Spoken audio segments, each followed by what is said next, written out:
नाज़रीन, मुल्क में जहां सियासी जोड़ तोड़ में तेजी आ चुकी है और आज़ाद अरकान असम्बली की लॉटरी खुल गई है, वहीं पर कुछ कामयाब उम्मीदवार ऐसे भी हैं जो खुशियां मनाने से महरूम हैं, क्योंकि इलेक्शन कमीशन ऑफ पाकिस्तान ने इनके हलकों के नताइज रोक दिए हैं।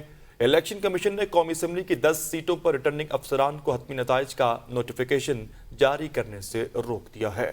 नताइज रोके जाने की वजह हारने वाले उम्मीदवारों का इलेक्शन कमीशन से रुजू करना है। इलेक्शन कमीशन के मुताबिक नवाज शरीफ के मानसेहरा के हलके NA 15 का नतीजा रोका गया है। इस हलके से आजाद उम्मीदवार गुस्तासिफ खान कामयाब हुए थे। NA 28 पेशावर से JUI के नूर आलम खान कामयाब हुए थे। इस्लामाबाद के कौमी असम्बली के तीनों हलकों का नतीजा रोकने का हुक्म जारी किया गया है। NA 46 इस्लामाबाद का रिजल्ट जारी नहीं होगा। इस हलके से नून लीग के अंजुम अकील खान जीते थे। NA 47 इस्लामाबाद से मुस्लिम लीग नून के तारिक फजल चौधरी कामयाब हुए थे। इस हलके का रिजल्ट जारी करने से रोक दिया गया है। NA 48 इस्लामाबाद में आजाद उम्मीदवार राजा खुरम नवाज ने फतह हासिल की थी। इलेक्शन कमीशन ने RO को इस हलके का नतीजा जारी करने से रोक दिया है। NA 49 अटक से नून लीग के शेख आफ्ताब कामयाब हुए थे, मगर इलेक्शन कमीशन ने इस हलके का नतीजा भी रोकने का हुक्म दिया है। NA 50 अटक में भी नून लीग के मलिक सुहेल खान कामयाब हुए, उनके हलके का रिजल्ट भी रोक दिया गया। NA 55 रावलपिंडी से मुस्लिम लीग नून के मलिक इब्रार अहमद कामयाब हुए थे।